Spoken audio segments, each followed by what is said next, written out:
With the greats like Counter-Strike, Quake, Unreal Tournament around the start of the 21st century, multiplayer first-person shooters started out as a pretty big deal. The technology these games were built on and the gaming experience itself is considered archaic in today's standards. Its barrier of entry meant that not everyone had a chance to play, and in turn made these games and their close-knit communities incredibly competitive. The first-person shooter gaming space looks a lot different than it did those over 20 years ago, with the ease of access and barrier of entry lowering every day. In the eyes of the suits and the shareholders that run the gaming space behind the scenes, everyone should get a chance to play the game and have as much fun as the typical gamer. We are accelerating towards a point in gaming history where 5-year-old Timmy, 89-year-old Margaret, or 27-year-old Lee Sang-hyuk have the same odds to win. This is the monopolization of gaming. So obviously, when I say monopolization, I don't mean the already coined word of a monopoly, where one entity controls the supply of or trade in a commodity or service, a gas station or something.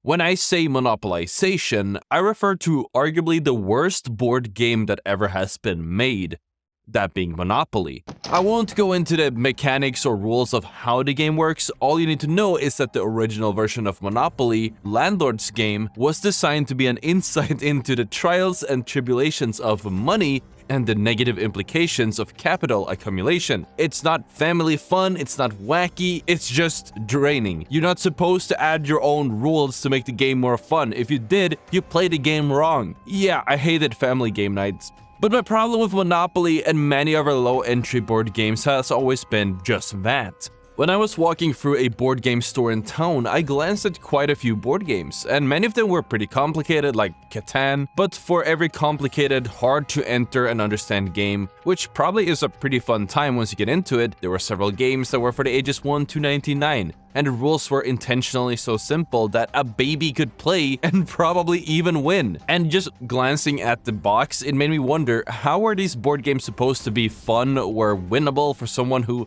even hasn't developed object permanence yet? And after reading through some of the very short rule sets, it became pretty clear. Other than the, well, again, simple rule sets and concepts, almost all of these games relied on one major component: luck. With the concept of getting lucky through a special card or roll of the dice diminishing the power of skill and strategy of the more experienced player.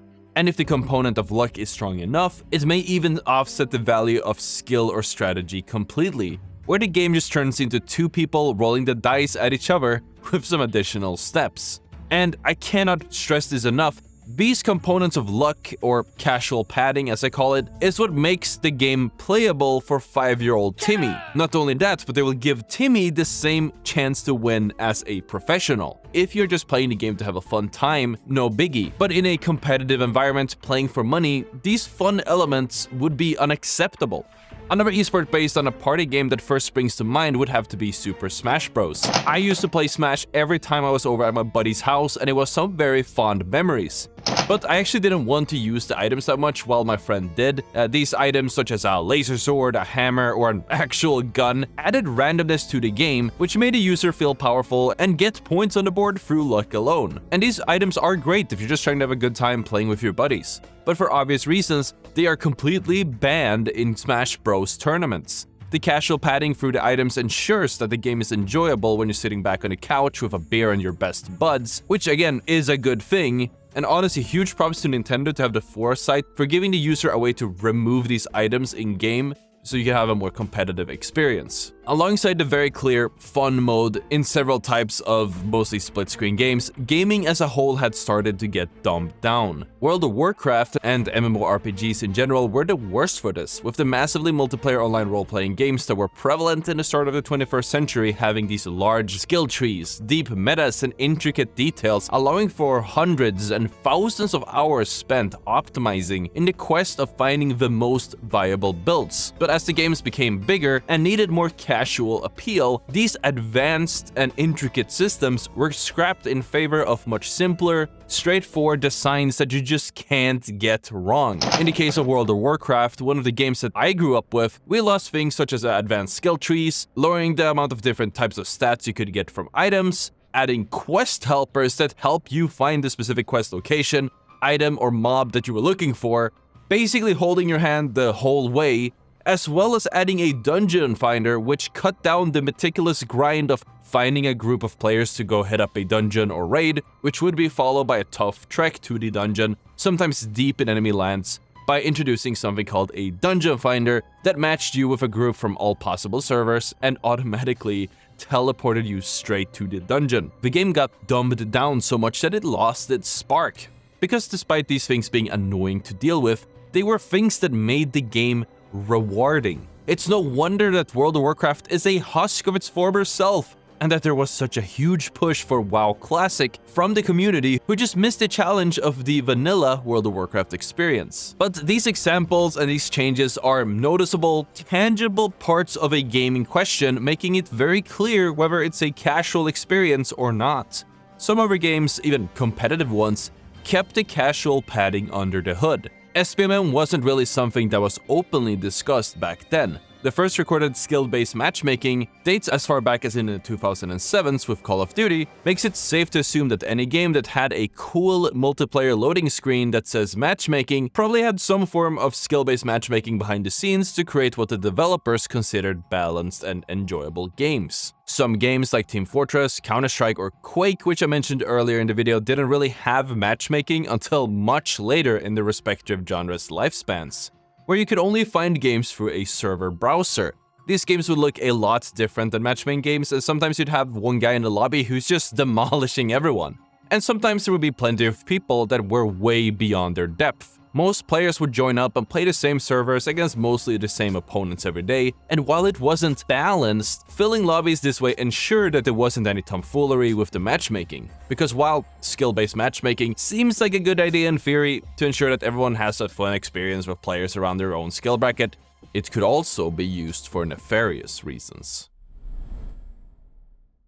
In 2017, Electronic Arts released a research paper on something they called engagement-optimized matchmaking, where they found that a player is more likely to quit their gaming session if they keep losing, and even if they keep winning. With a sample size of 3 games, the lowest risk of the player turning the game off was if they lost or had a draw twice and then won the 3rd game. With this data in mind, a developer who's in charge of matchmaking could stack the lobbies to ensure the optimal outcome and make sure that the average player keeps playing for as long as possible and keep the game nicely populated so you can sell more microtransactions and please the corporate overlords. But I digress. I mean, it's certainly a factor in gaming nowadays, but we're going to be talking about something else. Because in the last few years alone, we've been seeing an abundance of games with the luck factor cranked to 200%. Games that could never be considered competitive if held to the standards of old. I'm of course talking about the still booming Battle Royale genre. Now, Battle Royale as a concept has been around for quite some time,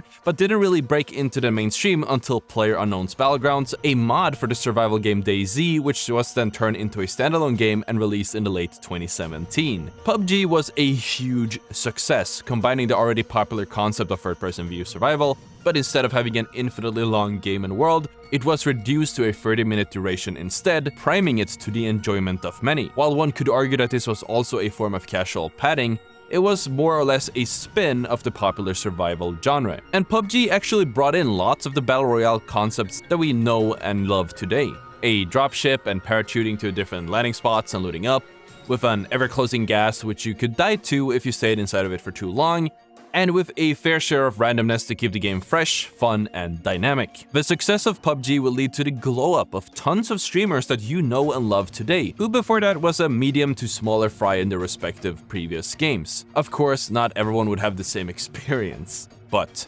despite putting their skills to the test, many players who were otherwise very proficient in shooters would end up falling short, very often due to the innate randomness of the game, from its circle pulls to the loot they find on the ground, which sort of flattened the skill curve and giving the lower rated players a chance to get the drop on higher skilled players from the element of luck alone. And the game wasn't just successful for all the content creators who suddenly were thrust into the spotlight, it put Battle Royale as a concept onto the course that we are on today. Following the success of PUBG, plenty of other publishers tried to replicate the same success, either as a standalone game or by adding a Battle Royale to their already existing game. There's Garena Free Fire, Survivor IO, Rules of Survival, Knives Out, Path of Exile Royale, Totally Accurate Battlegrounds, Realm Royale, Wreck Royale, Ring of Elysium, Battle Riot Royale, Call of Duty Blackout, Cyber Hunter, Counter-Strike Danger Zone, Battlefield's Firestorm, Fallout 76's Nuclear Winter, Hyperscape, Spellbreak, Narca, Bladepoint, Bloodhound, The Eliminator, to name a few. Fortnite, which you probably have heard of by now, was officially released not too long after PUBG, but stayed under the public's radar for quite some time. Just like H1Z1, it was actually initially a survival game, but eventually started leaning into the booming battle royale genre to stay within the trend. And we're going to take a deeper look into Fortnite specifically, because they certainly led the charge for a lot of the monopolization in the gaming space that we have today. Barring the obvious of Fortnite having the standard battle royale theme plus building, to make up for the amount of players entering the game, Epic was one of the many games to lead the charge on the SBMM as we know it. With a matchmaking that's incredibly defensive of the near-zero win rate players, we're getting a good game would immediately thrust you into higher tier lobbies to keep the lower levels in, I guess, their own lobbies. Going hand in hand with SBMM, Fortnite, among other battle royales, has been playing around with something called bot lobbies, where entire lobbies are filled with NPCs or near NPC skill level players whose legitimacy can't be proven by the inattentive average player. Fortnite was also one of the first games to bring console and PC crossplay into the mix, with an aim assist that was considered way too strong and that caused an insane amount of controversy around the time. The aim assist would lock on hard, and in some instances it would even track enemies through walls. An aim assist was meant to bridge the gap between the controller, which was native to the console, and the mouse and keyboard that was most commonly used on PC. But Epic Games may have overplayed their hand, because the rest of the gaming space certainly took note of the casual padding, and before we know it, it was everywhere. Developers may have learned that the cheapest and easiest way to keep making the games easier to get into is by tuning the aim assist. There is no definite number to how strong aim assist is, and it all comes down to how strong the user perceives it. Aim assist is a good example of the monopolization in gaming, and seems to be the option that's currently being pushed across all franchises. Fundamentally, it removes skill expression from the best and most hardcore gamers in the community, and gives it to Timmy or Margaret so they also have a chance to compete. Every time a new shooter comes out, there are news about how the new game's aim assist is perceived to be stronger than the last, with the most recent controversy that comes to mind being the Modern Warfare 2 remake, where Scump, one of the greatest of all time in professional Call of Duty and a controller user, spoke out about how ridiculously strong their aim assist was. And to make matters worse, Halo, historically an Xbox-only game, recently opened its doors to crossplay and letting PC players into the lobbies. And the aim assist is strong to say the least, where the average controller player has a higher accuracy stats than the top 100 mouse and keyboard players in the world. To solve the problem, 343 Industries made an unprecedented move,